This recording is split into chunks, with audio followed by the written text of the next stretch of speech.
नमस्कार, स्वागत है आपका हमारे आचार्य जागेंद्र मिश्रा चैनल पर। नवरात्रि में खाना है आपको 3 चीज़। दोस्तों, नवरात्रि के शुभ अवसर पर अगर आप चाहते हैं माता रानी आपके घर पर अपना वास बना ले, तो सच्चे हृदय से कमेंट बॉक्स में लिखें, माँ आपका स्वागत है हमारे घर में। माँ के लिए एक लाइक तो बनता है। तो आइए जानते हैं दोस्तों, नवरात्रि में क्या नहीं खाना चाहिए और कौन सा फल खाना आवश्यक है और क्या नहीं पीना चाहिए, आज हम विस्तार से आपको बताएंगे। दोस्तों, शास्त्रों के अनुसार बताए गए व्रत चाहे किसी भी प्रकार के क्यों ना हो, उनसे जुड़े पालनों का नियम करना अति आवश्यक माना जाता है, क्योंकि जो मन के मुताबिक किया जाए वो संघर्ष नहीं कहलाता। कहा जाता है कि मनोकामना को पूर्ण करने के लिए थोड़ा सा संघर्ष यानी कि तपस्या तो करनी ही पड़ती है। इसीलिए ऐसी मान्यता है कि व्रत को पूर्ण विधि विधान से किया जाना चाहिए, तब आपको व्रत का पूर्ण लाभ मिलता है, आपकी सभी मनोकामना पूर्ण हो जाती है। इसीलिए हर शास्त्र यही कहता है कि सच्चे दिल से अगर मन में ईश्वर के प्रति श्रद्धा हो तो बिना पूजा पाठ के ही सारा फल मिल जाता है, और अगर मन में ईश्वर के प्रति शंका हो तो उस मनुष्य को कई जन्मों तक सुख नहीं मिलता। भागवत गीता में भगवान श्री कृष्ण ने स्वयं कहा था, जो मनुष्य सच्चे हृदय से ईश्वर को पुकारता है तो उसका नाता उस शक्ति से जुड़ जाता है जिसे आपने सच्चे हृदय से पुकारा है। इसलिए भगवान भी कहते हैं कि सच्चे हृदय से ही ईश्वर को पुकारें तो वो आपकी हर मनोकामना पूर्ण करते हैं। कई लोग ऐसे हैं जो भगवान के सामने घंटों पूजा पाठ करते हैं तथा रोते हैं, फिर भी भगवान उसकी कभी नहीं सुनता। दरअसल जब आप सच्चे मन से ईश्वर को पुकारते हैं, यानी कि आप पुकारते ही नहीं, तो भला वो आपकी पुकार कैसे सुनेंगे। दोस्तों, ये तो थी वो बातें जो भक्त और भगवान के बीच की है।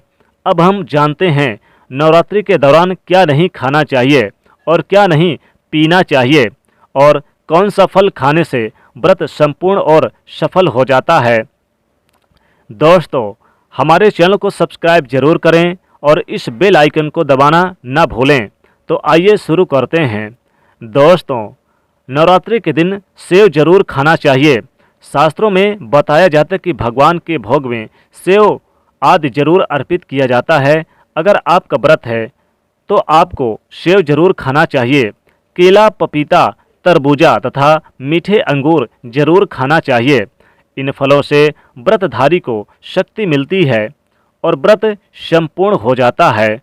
शास्त्रों में बताया जाता है कि नवरात्रि के दिनों में सीताफल जरूर खाना चाहिए। सीताफल खाने से 10 ऐसी बीमारियां जो खास तौर पर खत्म हो जाती हैं।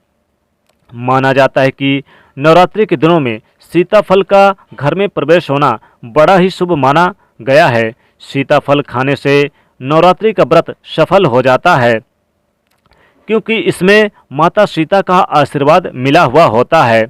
नवरात्रि के दौरान इसे जो भी खाता है उसे दुखों का सामना नहीं करना पड़ता है। सीताफल आपको जरूर खाना चाहिए।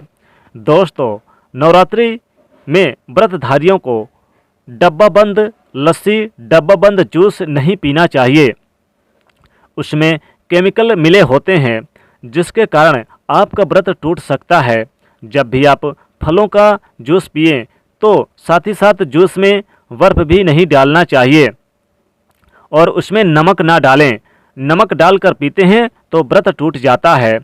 इसलिए आपको बर्फ वाले और नमक वाले यानी कि चीज़ नहीं खाना पीना चाहिए और फलों का सादा जूस पीने से व्रत सफल रहता है। दोस्तों, नवरात्रि के दिनों में सिंघाड़े का आटा या कुट्टू का आटा खाने से पहले देख लें कि आटा पुराना नहीं होना चाहिए, क्योंकि पुराने आटे में कीड़े वगैरह पड़ जाते हैं जिसके कारण आपका व्रत टूट सकता है, क्योंकि ये छोटे छोटे कीड़े हमें दिखाई नहीं देते और आपके मुंह तक पहुंच जाते हैं। ऐसा खाना मतलब कीड़े मकोड़े का मांस खाने के बराबर माना गया है। दोस्तों, नवरात्रि के दौरान आप शाम के समय खाने में दही ले सकते हैं। आलू वगैरह खा सकते हैं। साबूदाने की खिचड़ी बनाकर या साबूदाने की खीर बनाकर खा सकते हैं। साबूदाने की पापड़ भी खा सकते हैं। कई सब्जियां तो ऐसी हैं जो नवरात्रि के दौरान भोजन में शामिल कर सकते हैं। इससे आपको एनर्जी मिलेगी और व्रत सफल हो जाएगा। नवरात्रि के दौरान आप दूध पी सकते हैं जो आपको ताकत देगा। चाहे यानी कि चाय वगैरह भी पी सकते हैं, लेकिन आप याद रखें कि उसमें नमक ना डालें। एक बात का ध्यान रखें, व्रतधारी को पेट भर खाना नहीं खाना चाहिए, नहीं तो व्रत रखने का कोई भी फायदा नहीं होगा। थोड़ा थोड़ा खाकर यानी खा सकते हैं। दोस्तों, नवरात्रि के 9 दिन आदि शक्ति माँ दुर्गा को समर्पित होते हैं। नवरात्रि के 9 दिन माता रानी के 9 अलग अलग स्वरूपों का पूजन किया जाता है। नवरात्रि के 9 दिनों में माता को अलग अलग स्वरूप के हिसाब से अलग अलग पुष्प, अलग अलग भोग अर्पित किए जाते हैं। लेकिन क्या आप जानते हैं, कुछ ऐसी वस्तुएं हैं जिन्हें नवरात्रि के दौरान भूलकर भी माता रानी को अर्पित नहीं करना चाहिए, नहीं तो आपका व्रत टूट जाएगा, माता हो जाएंगे नाराज। नवरात्रि के 9 दिन आदि शक्ति माँ दुर्गा को समर्पित होते हैं। नवरात्रि के 9 दिन माता रानी के अलग अलग स्वरूपों का पूजन करके आप उन्हें अलग अलग पुष्प, अलग अलग वस्तुएं चढ़ा सकते हैं। लेकिन भूल कर भी कुछ ऐसी वस्तुएं हैं जो आप माता रानी को गलती से भी अर्पित ना करें।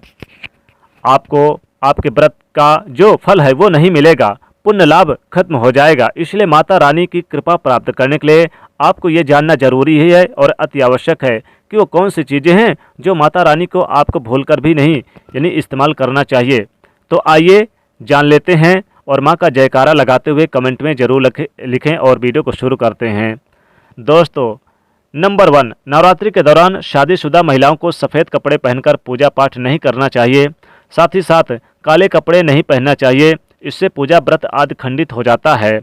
माता रानी की चौकी जब आप लगाएं तो उसके आसपास को यानी कि साफ़ सफाई का विशेष ध्यान रखें और माता रानी के सामने चौकी लगाएं, बिछाकर कपड़ा बिछाकर आप स्वयं बैठें और आसन आपका माँ के सामने होना चाहिए। और दोस्तों, नारियल जब आप चढ़ाएं तो हिंदू धर्म में नारियल का विशेष महत्व है, लेकिन नारियल जैसे कि कौन सा चढ़ा रहे हैं, आपको हरा वाला नारियल नहीं चढ़ाना चाहिए, बल्कि जटा वाला जिसमें जटा हो और सूखा नारियल वो चढ़ा सकते हैं। लेकिन बिल्कुल साबुत टूटा फूटा नारियल ना हो। माता को आप तुलसी ना चढ़ाएं, माता को आप दूर्वा ना चढ़ाएं, वरना माता क्रोधित हो सकती हैं। टूटी फूटी हुई लौंग ना चढ़ाएं। इस प्रकार से आपको ये विशेष ध्यान रखना है। लेकिन आपको नवरात्रि व्रत में खाना है आपको 3 चीज़, यानी कि फल फ्रूट वगैरह खाएं, तो स्वच्छता का विशेष रूप से ध्यान रखें। तो चलिए दोस्तों, वीडियो को अंत करते हैं और कमेंट में लिखें जय माता दी। साथ ही इसे शेयर करिएगा, लाइक करिएगा और सब्सक्राइब करिएगा। जय माता दी।